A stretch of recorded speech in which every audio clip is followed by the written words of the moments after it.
তুমি মন খারাপ করো না। এই নাও জাদুর ফুল। এই ফুলটা তুমি তোমাদের বাড়িতে যে কাঁঠাল গাছ আছে সেই গাছটার গোড়ায় রেখে দেবে। গোড়ায় রাখে আর আশ্চর্যভাবে কাঁঠাল গাছে অনেক সুন্দর সুন্দর ঈদের জামা চলে আসে। তাড়াতাড়ি এসে দেখো। এই জয়া, জানিস আমার মা আমাকে এই বাড়িতে অনেক জামা জুতা কিনে দিয়েছে। সবগুলো জামা অনেক সুন্দর। তোর মা তোকে কি কিনে দিয়েছে রে? ওকে আবার ওর মা কি কিনে দিবে রে? ও তো আগের বছরও একটি জামাও কিনেনি, পুরান জামা করে ঈদ করেছে। কি পুরনো জামা? পুরনো জামা পরে কি কখনো ঈদ হয়?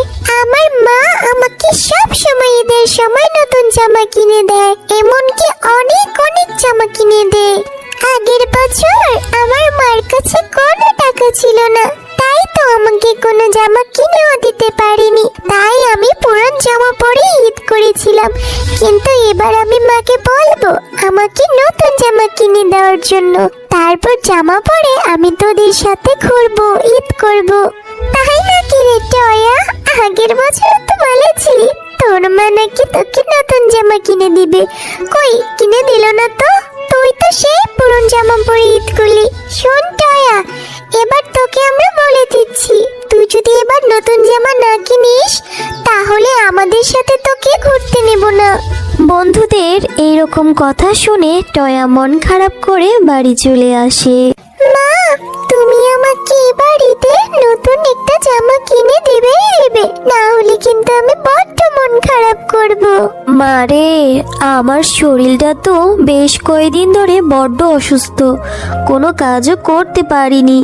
মাগিনী ভাবি যে কি বলবে আল্লাহই ভালো জানে।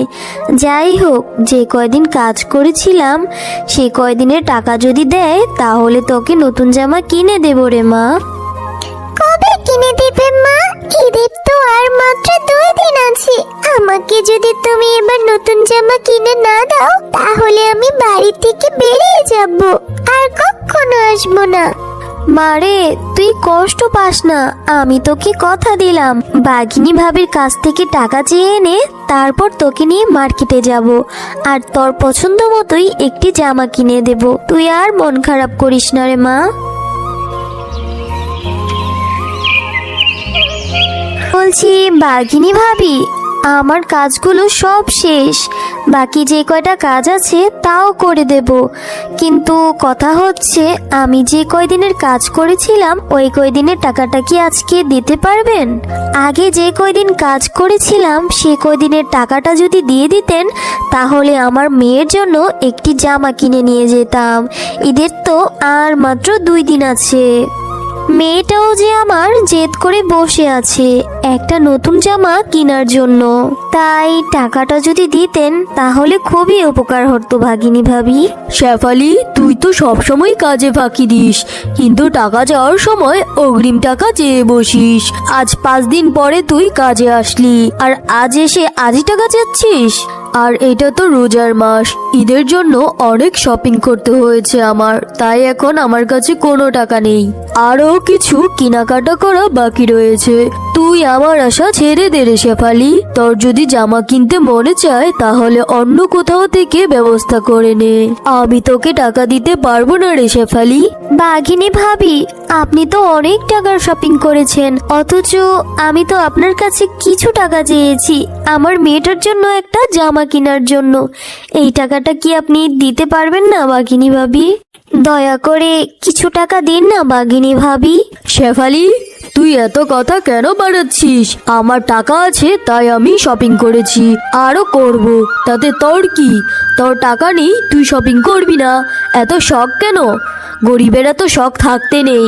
যা, অন্য কোথাও থেকে ব্যবস্থা করতে পারলে তোর মেয়ের জন্য জামা কিনে নিয়ে যা। এখন আমার চোখের সামনে থেকে দূর হ। বাঘিনী ভাবি, আমি তো এমনি এমনি আপনার কাছে টাকা চাচ্ছি না, আমি তো আমার কাজের টাকাই চাচ্ছি। দিন না বাঘিনী ভাবি কিছু টাকা।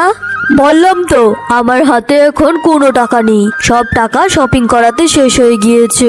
আমি তোকে এখন কোনো টাকাই দিতে পারবো না। এই মাস শেষে তারপর তোকে টাকা দেব।